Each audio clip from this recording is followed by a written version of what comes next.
Blog Talk Radio.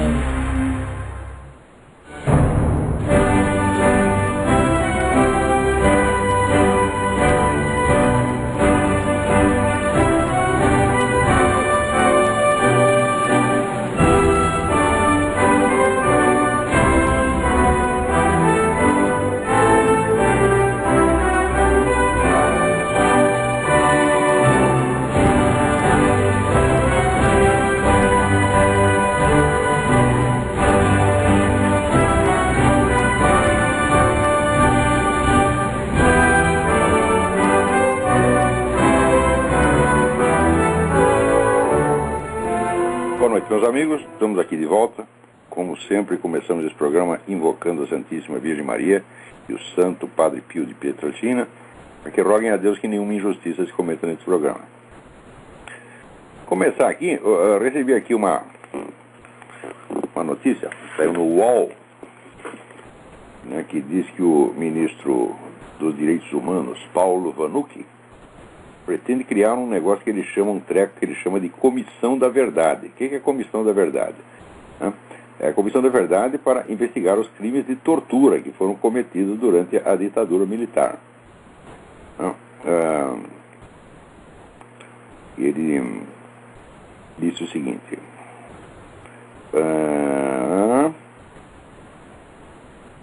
nos últimos... ele disse que nós temos aqui o eixo do direito à memória e à verdade, né? Então estamos aqui interessados em recuperar a verdade sobre o nosso passado, mas curiosamente, você vê, ele quer a verdade só sobre uma parte da história, né? A verdade sobre os crimes de tortura, que são crimes hediondos, evidentemente. Porém, nós nunca podemos esquecer que esses crimes de tortura, crimes hediondos de tortura, foram cometidos contra autores de outros crimes hediondos, que é o crime de terrorismo. O senhor Vanucchi jamais aceitará, chamar de terrorismo as atividades dos amiguinhos dele durante o período da ditadura militar, até antes. Mas é o seguinte, analise direitinho. Veja, o sujeito pega uma bomba, coloca uma bomba num lugar público, onde ele quer matar um sujeito que vai passar por ali, mas evidentemente ele vai matar muitos outros que também estão passando, como aconteceu no aeroporto de Guararapes, logo em 64. Matou várias pessoas que não tinham nada a ver com o peixe. Ele queria acertar lá um general. Bom, acertou de fato o general, mas acertou um monte de gente em volta que não tinha nada a ver com a história. Jornalista, passageiro que estava ali pensando que ia viajar, etc, etc. Depois também colocaram aquela bomba no consulado americano e tinha um sujeito andando na rua, um tal de Orlando Lovecchio. Orlando Lovecchio não tinha a menor ideia do que estava se passando. E como ele estava andando por ali, no momento que explodiu a bomba, o sujeito perdeu uma perna. Esse Orlando Lovecchio está há 3 décadas esperando alguma indenização, por isso não recebeu nada. Mas o sujeito que colocou a bomba já foi indenizado, já foi premiado, né? E é isto que aqui, ministro, o senhor é um filho da puta, mentiroso, vigarista. É isso que o senhor chama de Comissão da Verdade. O senhor não tem nenhum direito de prostituir a palavra verdade desta maneira. Verdade, para mim, é assim, é investigar toda a coisa por todos os lados envolvidos. É isso. Agora, se você parte do princípio, assim, a priori, né, de que soltar bomba para matar civil não é terrorismo, qual é a verdade que você quer? Não quer verdade coisa nenhuma. Olha aqui, gente, você tem que aprender uma coisa. Existem 2 maneiras de você usar a linguagem humana. Não? Existem várias, mas grosso modo essas 2 são as que nos importam no momento. Quando você quer saber a verdade sobre alguma coisa, você tem que puxar pela memória, você tem que fazer perguntas, você tem que averiguar documentos, e você quer recompor a coisa como realmente aconteceu. Tá certo? Se você já tem uma atitude tomada, já tem uma emoção que já atinge antecipadamente tudo o que você vai enxergar, você não quer verdade nenhuma, meu filho. Olha, eu sei, sempre que eu procuro a verdade, eu acabo tendo que engolir sapo. 1000 vezes já me aconteceu de eu achar que a coisa era de um jeito e depois descubro que era exatamente o contrário. Não pode esquecer que eu já fui um desses Paulos Vanucchis, eu já acreditei nessa tal da verdade que esse idiota acredita. A verdade era aquilo que os meus amigos diziam, a verdade era aquilo que o meu partido aprovava, e a verdade era sobretudo aquilo que me dava aquele senso de participação, né? no grupo, aquela identidade grupal, que eu me sentia apoiado, né, amado pelo grupo, eu me sentia um deles. Então aquele senso de participação grupal, para mim, eu chamava isso de verdade. E é exatamente o que esse homem, que já está com 60 e tantos anos, continua chamando. Porque eu fazia isso quando eu tinha 18, 20 anos. Depois aprendi que a coisa não é assim, meu filho. Tive que engolir muito sapo. Quer dizer, depois de eu participar dessa coisa toda, tá certo? E sentir intensamente toda essa emoção de participação grupal, e acreditar que o nosso grupo é o portador da verdade, do bem e dos direitos humanos, eu acabei descobrindo que não era assim. Mas eu descobri por quê? Porque eu quis descobrir. Eu fui investigar, falei, bom, deixa eu ouvir a coisa, tentar ver a coisa não só por um outro lado, mas por todos os lados que sejam possíveis. Bom, e a gente acaba chegando à conclusão de que o que houve naqueles primeiros anos do regime militar foi uma concorrência entre duas forças armadas, uma força armada mais forte e outra mais fraca. O mais fraco perdeu, mas mesmo assim, se você somar as vítimas de parte a parte, eu digo, bom, os mais fracos mataram 200 e os mais fortes mataram 300. Eu digo, bom, isso aí não é propriamente uma luta de Davi contra Golias, né? Não é uma coisa tão desproporcional assim. Agora, por que esses 200 crimes cometidos pelos amiguinhos do seu Paulo Vanucchi não fazem parte da verdade histórica? Por que repentinamente, por um passe de mágica, você retira o rótulo de atos terroristas desses crimes? Com que direito você faz isso? Olha, se jogar uma bomba, botar uma bomba num lugar público, arriscando matar inocentes, não é terrorismo? Então me diga o que é terrorismo, seu Paulo Vanucchi. Agora, por que os atos de terrorismo não vão ser investigados também? Por que você põe uma tampa de cimento em cima disso? Não pode falar disso, tá certo? E quer investigar só os crimes dos seus inimigos. Quer dizer, você está politizando completamente a sua noção de verdade. Quer dizer, o seu Paulo Vanucchi é o tipo da pessoa, quando diz a palavra verdade, o que ele quer dizer? Verdade é aquilo que eu e os meus amigos gostamos. Verdade é aquilo que nos faz sentir bem. É esse o conceito de verdade. Agora, como é que podemos permitir que um vagabundo com essa, sem mínima noção da verdade, entendeu? É um sujeito que tem, vamos dizer, uma incapacidade patológica de se interessar pela verdade, ocupa um posto de ministro dos direitos humanos. Ele está lá, ministro dos direitos humanos é para dar dinheiro do governo, de tirar dinheiro do imposto e dar para vagabundo, dá para terrorista. Agora, as vítimas dos terroristas, os terroristas nessa altura parece que já chegou em 4 bilhões as indenizações, que o sujeito comete um crime e recebe uma indenização pelo crime que ele cometeu. Como é que é isso? Né? Ademais, tem outra coisa. O Brasil, ao longo de toda a ditadura militar, 20 anos, teve não mais de 2.000 prisioneiros políticos. Como é que 16 mil pessoas já receberam indenizações, meu Deus do céu? Quer dizer, qualquer sujeito, um sargento olhou feio para ele durante a ditadura militar, quero minha indenização. Pô, o que é isso, porra? Né? Quer dizer, eu poderia pedir indenização, porque uma vez eu fui interrogado durante 6 horas no quartel da polícia. Não, fiquei detido lá 6 horas esperando vir o sargento me interrogar. Eu poderia dizer, estou traumatizado, eu quero minha indenização, como esses caras fazem. E ciência e dinheiro. Agora, as vítimas dos terroristas, não. Isso faz mais de 30 anos, né? As famílias estão esperando indenizações até hoje, não receberam nada. E para a família do sargento Mário Cosel Filho, que foi explodido em pedaços, não deu nem para recompor o corpo, né? Que era um recruta na época. O governo ofereceu um negócio, uma pensão de R$300 por mês, isso depois de 30 anos, que daí você insulta, uma cuspida na cara. Enquanto aí esse bando de puta, né, que cerca esse seu Paulo Vanucchi, isso tudo para mim é puta, né, estão lá se enchendo o cu de dinheiro. E agora vem falar comissão da verdade. A verdade é o caralho, ministro. Pô, tem um pouco de vergonha nessa sua cara. E não pensa o seguinte, que mas é uma divergência ideológica, o senhor está na direita, eu sou na esquerda, o senhor deve ser mais educado. Isso aqui não é uma questão de polida divergência de ideias. Não, é divergência do homem honesto. Eu sou um homem honesto, sincero, e você é um vagabundo mentiroso. Você é vigarista. É isso que você é. Quer dizer, não posso respeitar o crime. Posso respeitar uma outra ideia, mas um crime não. E o que vocês fizeram? Um monte de crime naquela época e estão fazendo mais. E quer que eu respeite isso? Ora, vai a merda, porra. Aqui eu recebo do André von Kugland uma carta muito interessante aqui.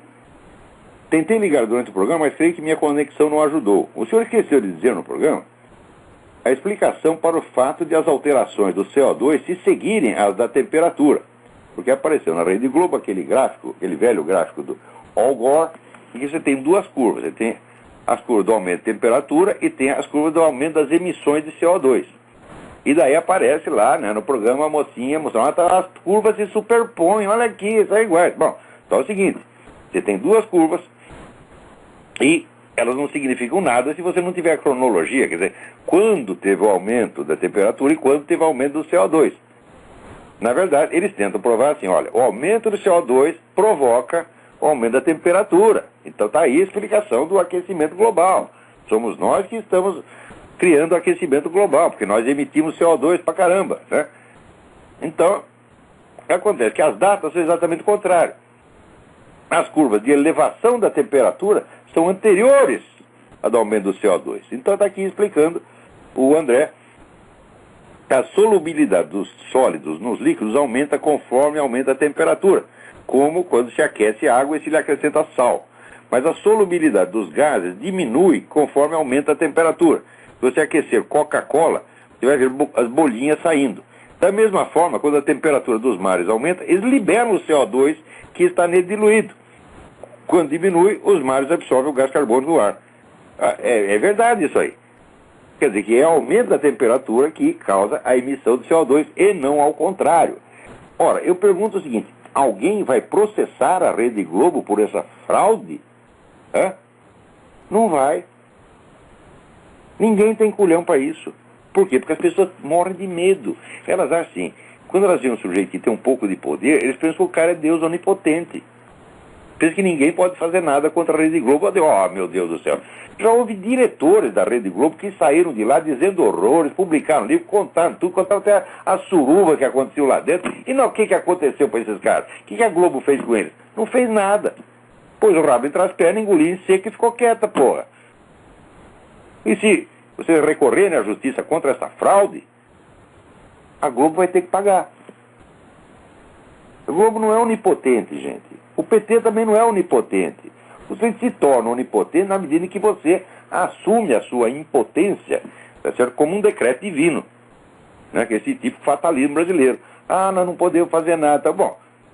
Se você acredita nisso, e se você recua, chega um momento em que daí de fato você não pode fazer nada. Isso aconteceu nas eleições de 2002 e 2006, quer dizer, até, digamos, uns 6 meses antes da eleição, você pode fazer alguma coisa. Por exemplo, nas duas eleições, se tivessem divulgado as atas do Foro de São Paulo, mostrando as conexões do seu Lula com o FARC, com o MIR, né? MIR chileno, etc, etc. O cara jamais teria sido eleito nem vereador. Agora, daí, chegou a eleição, ninguém falou disso, todo mundo ficou quietinho. Em 2006 também todo mundo ficou quietinho. Então, chega uma hora, quer dizer, 2 dias antes da eleição, não adianta mais você falar nada. Então daí a coisa se torna inevitável, né? Mas não era inevitável na origem. Do mesmo modo, essa onipotência da Rede Globo não é uma coisa inevitável. Mas vai chegar uma hora em que ninguém mais vai poder mexer com a Rede Globo, pô. Peraí, tem alguém no telefone aí. Alô? Alô? Não pegou a ligação. Né? Agora aqui, eu recebo uma carta da Leila Regina. Né? Ela diz que toda aquela situação deprimente que eu descrevo no meu artigo Geração Maldita, ela diz que observou tudo isso na universidade, que já até se afastou da atividade universitária, nem aguentava o ambiente. Ela diz, mas em se tratando de, aspas, uma ação vigorosa, implacável contra o império da maldade, da mentira e da estupidez, você achasse que é a expressão que eu usei no artigo, qual seria essa atitude? No plano individual eu vejo esse caminho, já que sei que isso é possível, e muitos são os momentos em que nos realizamos em direção ao bem. A verdade é a beleza. Mas quando se trata do problema típico de uma geração, você vê alguma ação vigorosa possível? Eu vejo inúmeras. O problema não é a falta de possibilidades de ação. O problema é a falta de pessoas decididas a empreender a ação e qualificadas para empreendê-la. Porque às vezes você se revolta contra alguma coisa, mas você não tem o conhecimento, você não tem a visão suficientemente ampla da coisa, então você não pode agir. Então a primeira coisa é adquirir conhecimento. Quer dizer, o conhecimento é uma coisa obrigatória para o ser humano. No Brasil, acredita-se que a ignorância é um direito fundamental. Um dos direitos humanos fundamentais no Brasil é o direito de ignorar tudo. Quer dizer, a ignorância é um direito humano. Agora, o conhecimento é uma concessão. Mas se você quiser estudar alguma coisa, né, se você se comportar bem, né, se você não nos humilhar com o seu conhecimento, nós até permitimos que você estude um pouco. Mas tem que se comportar. Você tem que mostrar que você é um bom sujeito, você tem que ir no futebol, tem que cantar sambinha, tem que ir em baile de carnaval, para mostrar que você é um sujeito humilde, que você não é um intelectual arrogante. Não é isso? Então, você tem que gostar do Chico Buarque de Holanda, né? Se você disser, não, eu prefiro o Johann Sebastian Bach, você é um pedante, tá? É curioso, meu Deus do céu. Então, alô, tem alguém na linha aí? Alô, olá. Opa, quem é? Alô, dá para escutar? Perfeitamente. Legal. Legal, é o Henrique, São Paulo. Henrique, diga. Olá, tava falando aí do clima aí, mudança do clima aí. O Al Gore estava falando lá que os ursos polares estão morrendo afogados porque não tem onde apoiar no gelo para respirar quando eles nadam, né? Não sei se você ouviu isso aí. Já, inúmeras vezes. Já falou isso aí, então. Essa semana aqui o Alex Jones estava cobrindo isso aí. O urso polar não sabe nadar. Olha, o Al Gore que vai tomar no cu. A coisa é que o lugar do urso polar se sente melhor é na água, porra. Ah, meu Deus do céu. Só fazer as focas estão se afogando. E os peixes estão tudo morrendo afogado, porra. Não, mas sabe o que é? O Alex Jones estava falando essa semana no programa que está tendo um boom aí de urso polar agora. Nunca teve tanto urso polar no mundo como hoje ainda. Eu tenho uma fotografia aqui que alguém me mandou. Tem assim, os caras instalaram uma usina não sei aonde. A usina vai matar todos os ursos polares. Aparece os ursos polares andando em cima da tubulação, né? da usina, porra. Nesse sentido, muito bem, o urso um deitadinho ali, o outro andando em cima do tubo, brincando com aquilo. Mas, os ursos vão se afogar, mas pelo amor de Deus, pô. Desculpa interromper, a minha pergunta não é sobre os ursos, não. A minha pergunta é sobre uma figura que eu não consigo entender, aquele Henry Kissinger. Esse cara é um tipo misterioso. Misterioso, porque é o seguinte, oficialmente, e de acordo com, vamos dizer, a imagem que projeta dele a turma da esquerda, ele é o maior direitista, reacionário, etc, etc. Mas é o seguinte, ele foi o sujeito que nos acordos de Paris, ele entregou tudo para o Vietnã do Norte, tudo, muito mais do que precisava. Então é o seguinte, tem gente que diz assim, esse cara deve trabalhar para a KGB. Mas agora no Brasil é o seguinte, você fala que o sujeito trabalha para a KGB, daí os caras fazem assim, sabe qual é a resposta? Ele disse que o Henry Kissinger é comunista. Eu digo, não, meu filho, ser comunista é uma coisa, trabalha para a KGB é outra. O mundo está cheio de reacionários que trabalham para a KGB.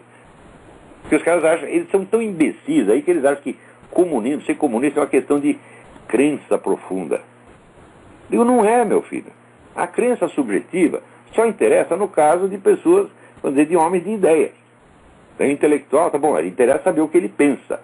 O cidadão que não é um intelectual, cuja atividade principal não é na esfera das ideias, as ideias dele têm pouca importância. O que importa é as conexões verdadeiras que ele tem. Ele não vai agir segundo suas ideias, mas segundo a conveniência do grupo ao qual ele está associado por laços políticos ou financeiros ou de qualquer outra natureza. Se você perguntar, por exemplo, o Lula é comunista, fala, não sei. O Lula tem QI 12, meu filho. Ele não tem nenhuma ideia na cabeça, quanto mais duas. Você está entendendo? Então o que interessa não é as ideias dele. O que interessa é o seguinte, ele tem um compromisso com a Farc, ele está amarrado a esse compromisso por 1001 laços, e ele, assim como diz o mineiro, quem tem cu tem medo. Tá certo? Ele nunca vai desagradar a Farc, senão a Farc o mata. Se você assinou lá um documento se comprometendo a defender a Farc, não defende, no dia seguinte a Farc manda a conta para você. Então não interessa saber o que ele acha, o que ele sente, o que ele crê. Interessa saber em que grupo ele está ligado. Quando você vai ver o negócio do Henry Kissinger, é claro que o Henry Kissinger não é uma besta quadrada. Ele não é burro o suficiente para ser comunista. Tá certo? O Henry Kissinger é um grande historiador, né? Afinal de contas. Então, se ele fez isso para favorecer os comunistas no Vietnã do Norte, ele teve alguma razão para fazer. Essa razão pode ser dinheiro, pode ser algum plano estratégico pessoal que ele tem a longo prazo. O Henry Kissinger é um membro importante do CFR. E como membro do CFR, ele não está interessado na segurança nacional americana, mas exatamente em quebrar a segurança nacional americana para implantar o governo mundial. Então, se num determinado momento favorecer os comunistas ajuda a quebrar a espinha dos Estados Unidos, é exatamente o que ele vai fazer, porra. Agora, num outro momento, né, ele pode agir da maneira contrária. Mas no caso dos acordos de Paris, que foi quando terminou a guerra do Vietnã, aquilo foi obviamente um ato de traição. Porque eles entregaram o Vietnã do Sul, que era aliado dos americanos, entregaram na mão do Vietnã do Norte. O que o pessoal do Vietnã do Norte fez? Imediatamente começou o genocídio. Né? E que piorou ainda, porque o genocídio, quando ele se estendeu ao Camboja, somando tudo, morreram 3 milhões de pessoas. Entre o Vietnã do Norte e o Camboja, 3 milhões de civis foram mortos em tempos de paz, a paz do seu Kissinger. Ora, na guerra, morreu entre 800 e 900 mil pessoas. Ou seja, a paz foi 3 vezes pior do que a guerra. Que culpa disso de quem é? Do seu Kissinger e seus cupincha. Espero ter respondido a sua pergunta. Entendi, Olavo. Muito obrigado. Vou desligar o telefone. Muito obrigado. Eu. Agora, aí no Brasil o pessoal pensa assim, que tudo quanto é americano, cada americano é um agente do imperialismo americano. Eles acham até que o Al Gore é um agente do imperialismo americano. Ai, meu Deus do céu. Outra coisa, aqui tem uma pergunta muitíssimo interessante. Fernando Carneiro, né? Ele diz, sobre as teses a respeito da conspiração Bilderberg, não seriam fruto de alguma mistificação por parte tanto dos frequentadores quanto dos opositores? A tese dos opositores parece não levar em conta outros agentes, somente os capitalistas ou os grandes políticos ocidentais. Quando você fala opositor, senhor, você está se referindo especificamente a Alex Jones. Né? O Alex Jones é o seguinte, ele é uma fonte importante de informações, tá certo? Só que o mais importante ali são as informações que ele não dá. Porque quando ele fala nova ordem global, ele de fato só se refere aos capitalistas americanos. Então ele acaba dando uma impressão de que o globalismo é imperialismo americano. Eu digo, ele nunca fala da KGB, nunca fala dos chineses, né? Nunca fala dos muçulmanos. Então, ele concentra as baterias no CFR. Eu digo, o que ele diz do CFR está certo. Tirando um ou outro exagero, está certo. Mas por que essa insistência só num lado da coisa, deformando completamente o quadro geral? Então eu digo o seguinte, vocês têm que tomar cuidado com as informações do Alex Jones. Muita coisa ali se aproveita. Quer dizer, mas não é uma coisa que você possa, assim, não é uma fonte realmente idônea, tá vendo? Eu considero uma fonte importante, mas não totalmente idônea. Daí ele diz, outras coisas, outro problema, o governo mundial. Não estaríamos subestimando as possíveis dissidências e disputas em torno dele, mas sem sombra de dúvida, Fernando, mas é exatamente isso que eu estou falando. A nova ordem global se compõe de 3 forças independentes que, na maior parte dos casos, estão aliadas, agem em conjunto para atingir um fim que é bom para os 3, que é a criação do governo mundial. Esses grupos são, primeiro, essa turma do Bilderberg, CFR, etc. Então vamos chamar isso de globalismo ocidental. Tá certo? Segundo, o movimento comunista, que é tão poderoso e tão rico quanto essa gente, não se iludam. Né? A KGB tem mais dinheiro do que todos eles somados. Por quê? O orçamento da KGB, minha gente, era ilimitado e secreto. Nem o parlamento soviético podia saber quanto dinheiro a KGB gastou. Né? Então, e pior, depois do, aspas, fim do comunismo, fecha aspas, o que fez o senhor Gorbachev? Pegou pelo menos um terço, calcula pelo menos um terço do orçamento da KGB, e espalhou pelo Ocidente, criando um monte de firmas, testa de ferro. Você não sabe quem são os donos dessas firmas. Elas estão agora o dinheiro da KGB está misturado ao dinheiro de todo mundo e não dá para você saber mais que é a ação da KGB. Ou seja, melhorou formidavelmente a situação da KGB. Quer dizer, você tem uma imensa lavagem de dinheiro no mundo. Por exemplo, vou dizer para você, aí no Brasil, vocês são trouxas, a pessoa fica celebrando, investimento estrangeiro está chegando, olha que coisa maravilhosa, agora o Brasil está prosperando. Olha, esse dinheiro, de grande parte, é, vamos dizer, firmas espanholas. Essas firmas espanholas são todas controladas por russos, todas. Porque a Espanha não tem dinheiro, meus filhos. Durante a Guerra Civil Espanhola, todas as reservas nacionais de ouro espanhol foram levadas para Moscou, a pretexto de protegê-las. Os espanhóis nunca mais viram isso. Então, quando você vê uma firma espanhola gigantesca, é dinheiro da KGB. Então, tem investimento russo, investimento chinês e investimento espanhol que é russo. E é isso que vai dominar o Brasil daqui a pouco. E o pessoal achando que, prova, o nosso capitalismo está crescendo. Digo, meu Deus do céu. A compreensão que esse pessoal tem de comunismo e capitalismo é tão primária, mas tão primária, faz coisa de criança. Eles acham, se o sujeito é comunista, ele não vai ter uma firma capitalista, né? Se o cara é comunista, então ele só quer saber de propriedade estatal. Eu digo, mas meu Deus do céu, nunca foi assim e nunca pode ser assim. Quer dizer, a participação intensa em atividade capitalista é um elemento essencial da estratégia comunista desde o tempo de Lenin. Outra coisa, você não pensa que o sujeito é comunista, ele vai tomar o poder, no dia seguinte ele vai estatizar tudo, só se for louco. Karl Marx dizia que a transformação do capitalismo em comunismo é um processo lento, metódico, que pode durar séculos. Séculos!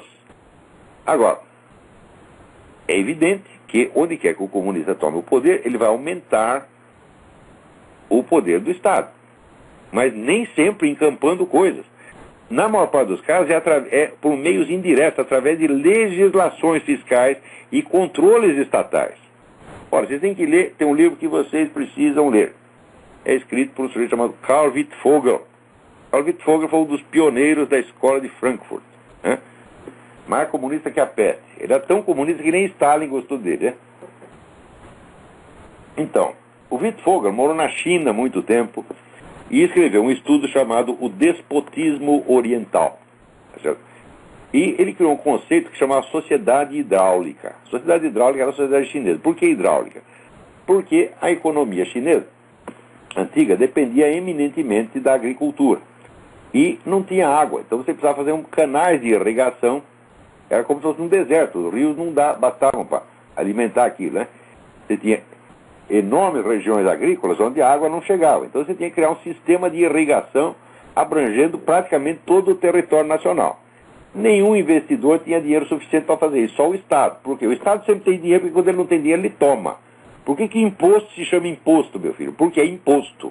O governo impõe aquilo a você, não é uma coisa que você paga porque quer. Então o Estado sempre tem a quantidade de dinheiro que ele quiser.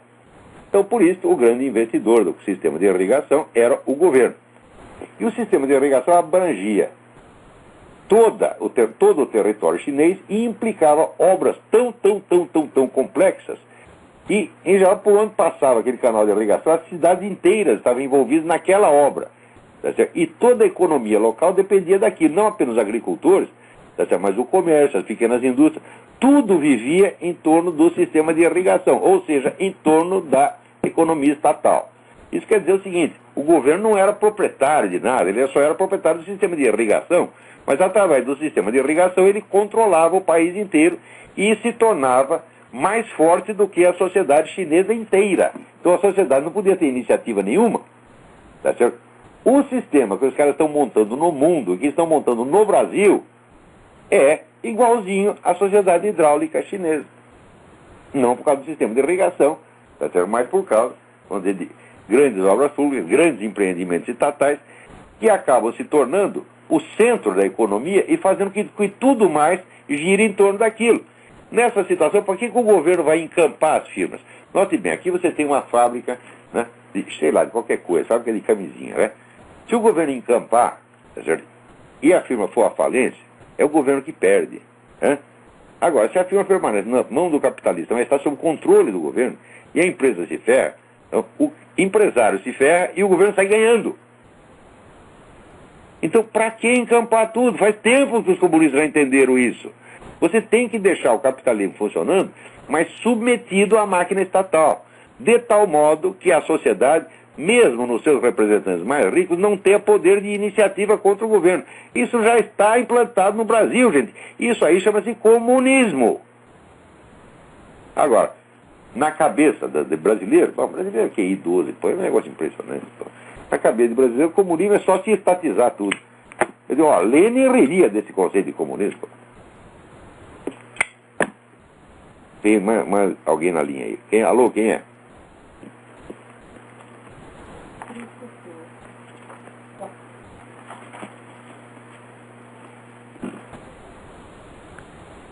Alô, que é o Alô? Felipe. Felipe, tudo bem? Tudo bom com o senhor? Tudo certinho, diga. Eu tenho uma pergunta sobre o Ortega y Gasset. Passa. Eu li o Rebelião das Massas. Em determinado trecho ele diz que a decadência do Ocidente se dará tanto com a cultura quanto com a técnica. E ele refuta o Oswald Spengler dizendo que o Spengler acreditava que a técnica subsistiria à queda da alta cultura. No contexto de hoje, quem está certo? Tem razão, é? É que parece que os dois têm razão por algum lado, não tem? Bom, o Ortega y Gasset via a técnica como um elemento altamente perigoso que podia realmente se sobrepor à alta cultura. Isso aconteceu. Mas ele acreditava que a longo prazo, sem a alta cultura, a própria técnica acabaria acabaria entrando em decadência. Isso não aconteceu. Então, dos dois, eu acho que o Spengler, nesse ponto, tinha razão. Spengler escreveu também um bocado de besteira, né? O homem é um gênio, um grande historiador, mas uma teoria geral da história sempre tem que dar errado. Quem quer que faça uma, sempre vai errar. Não existe teoria geral da história, né? Ele erra, o Toynbee erra, o Sorokin erra, todos que tentaram isso erram. Não é possível uma teoria geral da história humana. Só é possível uma teoria formal, uma teoria metodológica. Aí sim. Uma teoria substantiva do conjunto da história é impossível por um motivo muito simples. Você só pode fazer uma teoria geral de um fenômeno que você abrange na sua totalidade. A totalidade da história nós só teremos quando acabar a história. Quando vai acabar a história? Quando vai acabar o mundo? Ninguém sabe. Então, ninguém sabe o futuro e por isso mesmo não pode haver uma teoria geral da história. Quando você pôs o ponto final na sua teoria geral da história, já aconteceu alguma coisa que não estava na teoria. Isso é uma observação do Eric Wegener que eu acho absolutamente irrefutável, tá certo? Então, os dois de algum modo erram, porque os dois têm uma teoria geral da história. O Ortega mais modestamente. É isso? Sim. Mas agora, o fato do Ortega estar errado nesse ponto não invalida o livro. Esse A Rebelião das Massas é um dos grandes livros, tá certo, de filosofia política do século XX. Além do mais, o Ortega é o maior prosador da língua espanhola de todos os tempos. O que ele faz com a língua espanhola é um milagre. Mesmo quando ele está errado, né, aquilo é tão bonito, tão bem feito, que o erro que ele comete te ajuda a descobrir a verdade. Isso é que um grande escritor deve fazer. Mesmo quando ele erra, ele está te ajudando. Professor, mas eu tenho uma outra pergunta relacionada ao tema. A politização da ciência, como a gente vê no caso do aquecimento global e do antitabagismo histérico, não tem a ver com essa decadência da técnica por causa da política?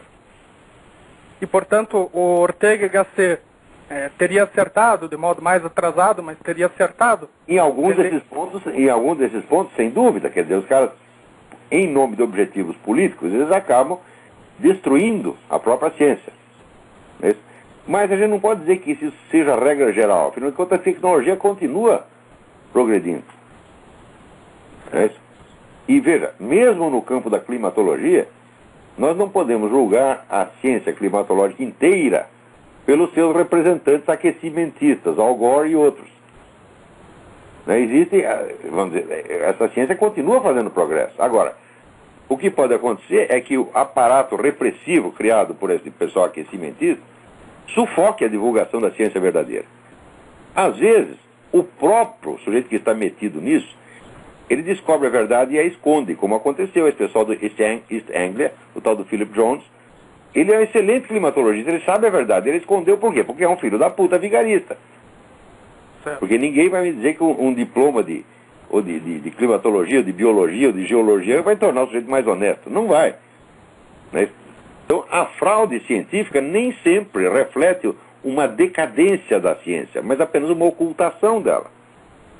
Por exemplo, nesse caso antitabagista, isso eu vi com os meus próprios olhos, tá? Eu via o que a Organização Mundial da Saúde publicava em revistas e jornais e o que ela publicava nos seus documentos internos.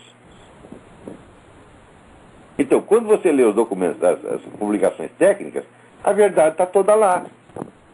Por exemplo, quando esse estudo do fumo passivo, né, eles divulgam, o fumo passivo está matando. Mas bom, isso é o que eles dizem no jornal. Na publicação técnica, eles confessam que, primeiro, essa estatística de fumo passivo é chute. É uma estimativa feita com base em puros depoimentos subjetivos. Eles pegavam pessoas que estavam com câncer e perguntavam, você conviveu com pessoas que fumavam? Sim. Você acha que a fumar cigarro deles prejudicou você? Sim. E daí você somava e dizia, está vendo? O fumo passivo está matando. Isso, evidentemente, é uma metodologia extremamente falhada. Né? E nas publicações técnicas eles reconhecem que a metodologia é, só que eles não contam para ninguém. O povão pensa que o pessoal mediu o fumo na atmosfera. Medir resíduos de fumo na atmosfera é impossível. Não, isso não pode acontecer. Não dá para fazer isso. Então eles recorreram ao método dos depoimentos de doentes terminais. O senhor está lá morrendo de câncer, está morrendo de enfisema. Você acha que ele está muito satisfeito? Hã? Se ele encontrar alguém em quem ele possa lançar a culpa, é claro que vai lançar. Ah, estou assim porque aquele filho da puta fumou. Você está entendendo? Então é assim, eu já vi isso aí, pô. Uma vez fazendo uma conferência no SES, era assim, era um auditório de 2.000 pessoas. Eu puxei um cigarro e imediatamente o sujeito lá começou a tossir. E reclamou, mas eu digo, peraí, eu não acendi ainda. Espera pelo menos acender. Né? Então, essas são reações de histeria coletiva criada não por uma pseudociência. A ciência que estudou isso, ela é autêntica, ela é verdadeira. Só que só é divulgada a parte falsa que interessa ao movimento político. Então, qualquer dos caras que estudaram o negócio de fumo passivo, eles sabem que esse estudo é meramente conjetural. É uma média conjetural criada em cima de depoimentos cuja validade é, no mínimo, duvidosa. Então, você vê, o que pode haver é uma deterioração, isso sim, da imagem pública da ciência. Porque na hora que você começa, vamos dizer, a fazer fraude em cima de fraude, e eu acho que isso já está acontecendo, né? Então a população vai acabar não acreditando mais em ciência. Vai achar que ciência é uma espécie de macumba, e hoje em dia é mesmo. Né? Ok, Olavo, eu vou desligar. Muito obrigado. Obrigado eu. Boa noite. Boa noite.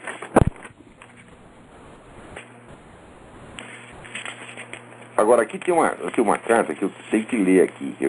Essa é muito importante, que ele já mandou inclusive 2 vezes. É o Ronald Maia, né?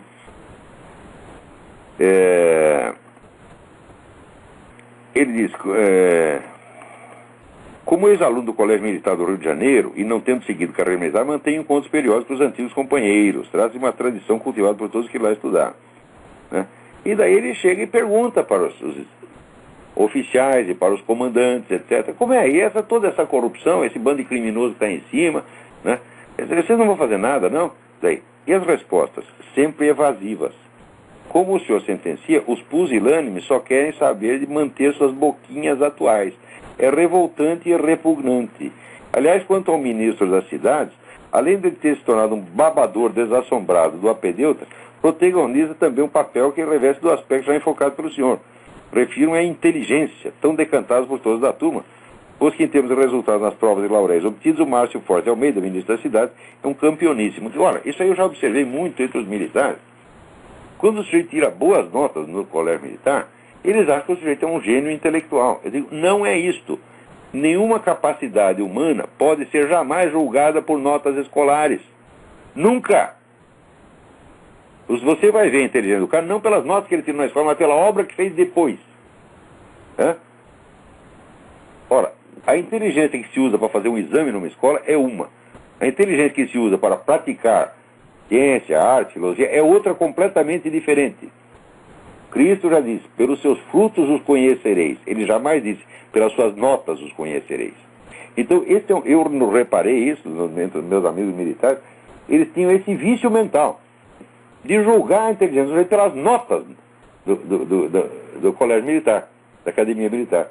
Isso é um grande erro. Quer dizer, espera ver o que o sujeito faz. Por exemplo, o general Golbery foi um aluno brilhante, etc, etc. Leia o livro do general Golbery, Geopolítica do Brasil, você vai ver que cretino era aquilo. Era um empombado, metido, falava do que não conhecia, tá certo? E, ademais, era deslumbrado pelo Gurdjieff. Eu digo, meu Deus do céu, eu acreditei em Gurdjieff quando eu tinha 18 anos de idade. Fiquei 3 meses naquilo e percebi que era uma empulhação. Ainda levei 3 meses porque eu sou muito burro. Devia levar 3 minutos. Agora, o homem está lá, já é ministro, o cara importante, tem poder e fica lá, né? Babando por causa de Gurdjieff. Então, o general Golbery é uma besta quadrada, porra. E outra coisa, veja, eles achavam até que o Nelson Werneck Sodré era inteligente, que teve boas notas do colégio militar, general comunista, louco. Nelson Werneck Sodré era um cretino, um bobão, porra. É claro, não sei que tinha muita cultura, ele lia muito livro e anotava. Agora, ler muito também não quer dizer nada, precisa ver se você entende, né? É que nem tinha antigamente um deputado que lia muito, chamado Bilac Pinto, no tempo da ditadura. E um dia um inimigo dele falou, olha, o Bilac, ele lê, mas não cabe, você tá entendendo? Não cabe, não tem espaço, né? Então é a mesma coisa, o seu HD não cabe, não adianta pôr muita informação lá que não cabe, né? Então, olha, você tem razão, olha, essa ideia de inteligência que eles têm é totalmente errada, perversa. Eles têm que começar a julgar as pessoas por aquilo que elas fazem, né? Quer dizer, quais são as realizações do cara no campo intelectual. Me mostra aí os cursos que ele deu, os livros que ele deu. Também não é uma questão de volume, que se você pegar, né, este currículo Lattes, né? Chega lá, você põe uma lista de coisas, fica impressionante, mas isso é uma obra acadêmica magistral. Quando você vai ler aquilo é só besteira. Os caras são tão vigaristas, mas tão vigaristas, que eles põem no currículo dele os artigos que eles escreveram em jornal, eles põem um por um título. Então você vê lá uma lista de 200 artigos publicados em jornal, publicou no Jornal do Brasil, publicou no Estadão, publicou no sei onde. Você fica impressionado. Digo, olha, eu já escrevi uns 3.000 artigos, eu jamais faria uma coisa dessa. Então vou botar no meu currículo, botar os títulos dos meus artigos de jornal um por um. Eu nunca farei isso porque eu não sou vigarista, né? Então, e quando você vai ler esses artigos, então é só besteira, porra. Olha, meu filho, a produção intelectual da Universidade Brasileira, eu não posso falar muito da área técnico-científica porque eu parei de acompanhá-la faz muito tempo. Antigamente eu acompanhava. Quando eu estava no jornalismo diário, eu acompanhava, ia em tudo quanto é reunião da SBPC, Congresso Científico, Congresso Médico. Então, eu fui editor da revista médica há muito tempo, acompanhava todos os progressos da medicina no Brasil. Mas isso eu parei com isso já na década de 80. Então, eu não posso dizer como está a situação da educação técnico-científica no Brasil. Mas, da área de filosofia e ciências humanas, eu continuo acompanhando e digo para vocês, é um negócio desastroso. Desastroso. No Brasil, quando o sujeito chega, vamos dizer, assim, a fazer um trabalho do tipo, ele leu lá os livros de Hegel e escreveu, né, um estudo acadêmico a respeito. Quer dizer, ele chega ali e ele prova que ele entendeu alguma coisa de Hegel, né? Isso aí no Brasil é o máximo da intelectualidade. O sujeito, porque ele fez isso, já o chamam de filósofo. Porque ele leu os livros do outro e mais ou menos entendeu. Mas meu Deus do céu, isso aí não é obrigação de todo mundo? Isso é obrigação mínima. Se você faz um curso de filosofia, você tem que entender todos os filósofos que você estudou, porra. Não tem nada demais isso aí. Agora quero ver o que você faz com isso depois. Se dissesse, você fez uma nova interpretação de Hegel, uma coisa inédita, etc. Não tem nada de inédito, porra. Olha, a única obra, tirando as minhas, que eu vi onde tinha alguma coisa de novo a respeito da interpretação, não da filosofia própria, mas da interpretação do filósofo, o livro da Marilena Chauí sobre Spinoza. A interpretação é original, só que está errada. Está errada, e o livro tem 1000 páginas, um livro absolutamente desconjuntado, né? Vamos dizer, não tem começo, meio e fim, é um caos, mas ela mostra que ela tem algum talento. Que essa moça, se ela tivesse sido minha aluna, ela seria grande. Né? Por quê? Porque eu ia botar ela na linha. Agora, na USP, ficar aquele bando de velho, gagá, ela era muito bonita na juventude, os velhos ficavam tudo, sabe, né? Com as cuecas molhadas, né? Olhando a mocinha, e não botava ela na linha, pá. Pô, se ela me apresentasse aquele trabalho de Spinoza, eu falava, aqui, menina, você provou que você tem talento para fazer. Então agora faça. Né? Porque ela não fez. O livro dela é só a demonstração de que ela poderia fazer. Né? Tem 2 ou 3 ideias muito boas ali. Eu digo, por que eu não trabalho em cima dessas ideias? Né? Então, olha, a Marilena Chauí é o suprassumo da filosofia acadêmica no Brasil. E vou dizer, é uma principiante. Ela é uma amadora. Né? Ela não conhece a técnica filosófica, não sabe analisar um problema. Ela sabe ler um pouco Spinoza e até ter uma ou 2 ideias boas ali. Isso é o máximo que chega no Brasil. Né? E note bem, as pessoas que chegam a isso no Brasil, não chegam, somar tudo não dá 10. Então, e na área de sociologia e psicologia, então, bom, meu Deus do céu, aí assim, é uma exibição de retardamento mental, né? Sem fim. Não há cultura universitária no Brasil, não há. Há uma cultura ginasiana no máximo. Na melhor das que ginasiana, meu Deus do céu. Olha aqui, eu fiz grande parte da minha formação estudando em livros que eram usados no ensino secundário francês. O livro de filosofia que era usado no ensino secundário, né? Eu tenho até hoje. Eu digo, nunca houve um ensino de filosofia na universidade brasileira que chegasse perto daquilo. Eu tenho o curso de filosofia, por exemplo, o curso de filosofia de Ferdinand Alquier, né? Alquier não é nenhum gênio da filosofia, é um filósofo razoável, né? Mas eu, lendo o curso de filosofia dele, que era apostilas para o ginásio, para o ensino secundário, eu tinha orgasmos com aquilo. Eu falava, quando que no Brasil vai ter um treco desse? Não tem, não tinha e não tem. Agora tem menos do que tinha antigamente. Tem mais alguém na linha? Alô? Alô? Quem é? Alô, Olavo? Sim. Alô? Eu estou ouvindo. Olavo, André de Porto Alegre, tudo bom? Ô André, tudo bem? Tudo jóia com o senhor? Tudo em ordem, graças a Deus. Maravilha, que bom. Olavo, se desse pra gente voltar um pouco no assunto que o senhor abordou no início do programa, né, o que acontece, né, com o pessoal, que o pessoal fica nessa inércia, o pessoal não faz nada, mesmo ouvindo o que o senhor diz a tempo. Isso é, né, isso é hegemonia. Hegemonia é vamos dizer, a facção dominante controla até as reações psicológicas íntimas das pessoas. Mas aí nos últimos 30 anos.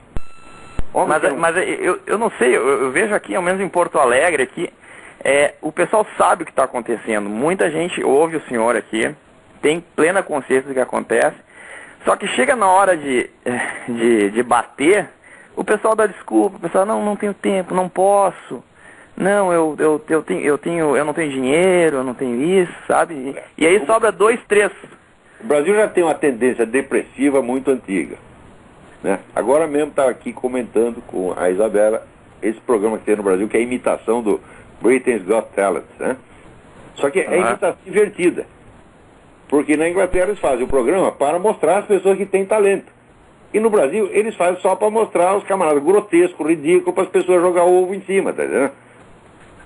Então é o culto do fracasso.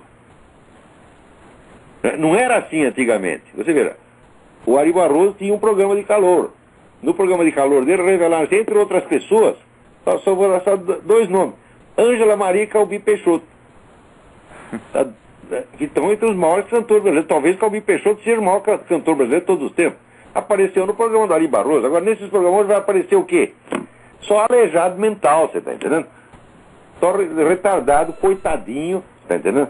Pedinte, mendigo, é isso que vai aparecer. E se aparecer um cara de talento, eu também estava me contando. É apedrejado, né? Cantou direitinho, melhor que todos, tal, mas daí disseram, essa música é muito antiga. Como dizia Tom Jobim, né? Sua mãe também é antigo, não é? É o que tem que responder, porra. É que no Brasil o sucesso é insulto pessoal, né? Não pode ter sucesso em nada, você paga caríssimo. Você vira, eu estou dando essas aulas, faz 30 anos. Se você somar tudo que eu lecionei, que está gravado, inclusive está online, dá 50 mil páginas no mínimo. Né? Agora os caras querem julgar aqui a obra do Olavo. O que é isso? Lê meio artigo e uma frase que eles não gostaram, eles pegam naquilo. Às vezes não faz nem isso. Né? Às vezes vem inventar coisa. Agora tem um outro filho da puta, esse do Rodrigo Pedroso, inventou que o Olavo é um agente petista. A prova é que ele morou com o Zé Dirceu e o Rui Falcão. Eu digo, sim, eu morei com os dois no apartamento da Casa dos Estudantes, 20 anos antes que alguém tivesse a ideia de criar o PT. E depois eu nunca mais os vi. Fui encontrar o Zé Dirceu depois, num desses fóruns da Liberdade, lá no Rio Grande do Sul, durante 2 minutos. E a conversa assim, como vai? Tudo bem? Os velhos tempos, hein? Tá, tchau. Pronto, acabou. Então eu virei agente petista por causa disso. Quer dizer, como é que... É um nível de mesquinharia que é simplesmente patológico. O Brasil está profundamente doente e as pessoas estão doentes uma por uma. Isso aí não seria uma patologia da alma? Porque é uma coisa muito curiosa, né? Sim, é uma patologia da alma, sim. Porque nível de covardia, da burrice, da insensibilidade, é uma coisa tão crônica, assim, é uma coisa tão... O brasileiro, todo mundo diz que o brasileiro é um povo... é um povo muito alegre, tal, porque faz festa de carnaval. Não, o brasileiro gosta de esculhambação. E de simulação, né? Não é a verdadeira alegria. O brasileiro tem horror das emoções mais altas, porque ele acha que se ele emocionar com uma coisa, se ele vai chorar, então ele não quer chorar, então vamos esculhambar tudo logo para passar essa, né? Passar essa tentação de ter uma emoção. O brasileiro odeia ter verdadeiras emoções, ele só gosta de ter emoção fingida ou então emoção depressiva. É só isso. Uhum. Quer dizer, ele nem tentou... A música popular de qualquer país do mundo, 90% das músicas falam de amor. As do Brasil não falam de dor de corno. Né? Você não encontra uma música que diz, minha querida, eu te amo, te adoro, você é maravilhosa.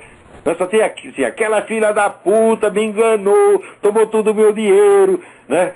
Só tem isso. Digo, que coisa mais horrorosa. É verdade. Olavo, o que o senhor teria a dizer? Porque eu vejo muitos libertários que ouvem o senhor e que deveriam saber o que está acontecendo, porque lhe escutam, né? Só que eles ficam nessa, como o senhor mesmo disse, eles ficam nessa abstração, né? Nessa coisa de sociedade sem Estado. Não é o suficiente. Tá certo? Tem cara, bicho, semi-analfabeto, dando palpite, querendo discutir comigo. Você quer discutir comigo, meu filho? Pelo amor de Deus, você pelo menos escreva uma carta que não tenha um erro de gramática por linha. Porque se você não é... Veja, Dante dizia a gramática é a construção material da linguagem. Se você não é capaz de dominar a estrutura material da linguagem, como você vai dominar as estruturas mais sutis do pensamento abstrato? É impossível. Uhum. Então eu digo, meu filho, não há ensino no Brasil, só quem está ensinando alguma coisa sou eu. Então tem 2 chances, ou você estuda comigo, ou tu vai ser burro o resto da sua vida. Agora, não é estudar 2 meses. Né? Eu assisti umas aulinhas do Olavo e saí dando palpite, cagando regra. Eu digo, olha, meu filho, quando o cara estiver habilitado a fazer, o meu aluno estiver habilitado a fazer algum trabalho, eu mesmo vou pedir para ele fazer. Pedir, pelo amor de Deus, faça. Tá? Mas esse complexo de inferioridade que tem o brasileiro, que vive procurando compensações externas, quer dizer, o sujeito quer aparecer, ele precisa de um aplauso, ele precisa de um agrado. Enquanto você precisa disso, você está fraco, meu filho. Mas parece que as pessoas aqui já nascem assim, já nascem ressentidas, né? Mas isso já vem do berço, por quê? O menino, tudo que ele quer fazer, o pai e a mãe falam, não vai dar certo, desista. Eu estou com 62 anos, eu nunca tive uma ideia que todo mundo não dissesse que ia dar errado. Se você for depender, vamos dizer, de um estímulo verdadeiro, você não encontra. Isto é, a educação doméstica está errada no Brasil. A educação escolar, não é só a educação escolar, é a educação doméstica. Por quê? Você vê, há quantos anos não tem alguém que se interesse por estudar a educação doméstica? Teve aquela menina Mary, eu esqueci o sobrenome dela, Mary, que fez a história das crianças no Brasil. Mary Del Priore, exatamente. Que eu estava na comissão julgadora do prêmio Casagrande Senzala, eu dei o prêmio para ela, justifiquei e falei, ó, isso aqui é uma obra benemérita. Por quê? Porque esse é um assunto que ninguém se interessa. E é um assunto fundamental. Como as crianças são educadas em casa. Isso é a base do país, porra. Eu encontrei um livro sobre isso. Claro que dei o prêmio, daria 10 prêmios se tivesse. Né? Então, esse é o... a pessoa não pensa nisso. Como é o princípio da educação doméstica no Brasil. O princípio da educação doméstica é fazer do sujeito um ressentido, complexado, tá entendendo? Um fracassado, né? Então... E para complementar... Pai, eu quero ser milionário quando eu crescer, eu quero ser banqueiro. Aí o pai, que isso, menino? Larga de ser besta, arruma um emprego público, para de ilusão. Né? Você imagina, se você é conhecido, você é conhecido ser o pai do Pelé. O pai do Pelé foi uma exceção, mas tem milhares de Pelés no Brasil. Chega, pai, eu vou ser o maioral do futebol, vou ser melhor que o Pelé. O pai dá-lhe 2 tapas e diz, cala a boca, moleque, arruma um emprego no Banco do Brasil. Tá entendendo? É assim. Hã? É aquele que deveria incentivar acaba estabelecendo barreiras, né? Incentivar, só põe pra trás. É a psicologia do caranguejo no balde, tá entendendo? O caranguejo quer sair, o outro pendura a perna dele pra biscar pra dentro de novo. E depois... tem essa ideia errada também, né, Olavo, que o senhor falou no Brasil, acho que não é só dos militares isso, do menino que tira boas notas, ou do cara que passa no concurso público é tido como o cara inteligente, né? Quer dizer, se confunde a agilidade cognitiva com inteligência, né? Eu vejo os melhores alunos que tinha no meu tempo, né? Ora, eu conheço 2 caras que foram pra frente, da minha geração. 2. Não vou dar o nome, um sou eu. O outro não vou dar o nome, talvez o cara não goste. Né? Mas é um cara da área de matemática, então ele foi muito bem. Foi pra frente. Mesmo assim não foi muito, não. Ele chegou a ser o quê? Professor da USP, do grande merda. Né? Lá lecionando no MIT, não. Né? Então, foi todo mundo para trás. Quer dizer, você, por exemplo, jantar de ex-alunos, né? Quando você pega aqui, jantar de ex-alunos de uma escola aqui nos Estados Unidos, chega lá, tem um monte de deputado, ministro, senador, presidente de empresa, almirante, vai, né? Agora no Brasil, enquanto de ex-aluno, é só fracassado, porra. Mesmo quando o cara sobe na coisa errada. Sobe na putaria, sobe na roubalheira. Você tá entendendo? E o pessoal ainda inveja. O número de pessoas que você... Menino, o que você quer ser quando você crescer? Eu quero ser o Zé Dirceu. Porra, o que você quer fazer? Me aposentar, né? Eu quero criar um mensalão. Né? É só isso que a pessoa pensa. Quer dizer, os caras que querem subir na vida, querem subir na base da putaria. Agora, se o cara disser, pai, eu sou um gênio da matemática, eu vou ganhar um prêmio Nobel. Né? Pai, você deixa de besteira, menino. Né? Começa a rir dele, né? Todo mundo põe os outros para baixo. Então assim não vai mesmo. Nós temos 1 minuto aqui, está acabando. Tá bom, Olavo, muito obrigado, hein? Tudo de bom. Obrigado, André, pela sua participação. Só para terminar, não sei se dá para terminar. Recebo aqui uma dica do Dilson de Paula, que é contador. O governo federal diz assim, se você pedir, quando você compra alguma coisa, você pede a nota fiscal, você vai ter um desconto depois no seu IPTU. Ah, que maravilha. Né? Mas é o seguinte, a proporção é mais ou menos assim. De R$400 de ICMS, quer dizer, não o valor total gasto, você vai ganhar o desconto de R$1. Ou seja, cada R$1.500 que você gastar, você vai ter o desconto de R$1 no seu imposto, ao mesmo tempo em que, tendo a nota fiscal, o sujeito já pagou, né? O comerciante já pagou a mais. Então, o governo recolhe R$10 para cada compra, né? E vai, quando chega a 1.500 e dá um desconto de 1. Mas ele, a essa altura, ele levou uns 500. Como é que faz um treco desse? Isso é vigarista. Vigarista tem que processar o cara que inventou isso, porra. Agora, no Brasil tem até o moralismo da nota fiscal. Se você não pede nota fiscal, você não é um bom cidadão. Então, é isso aí. Até a semana que vem. Muito obrigado.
Música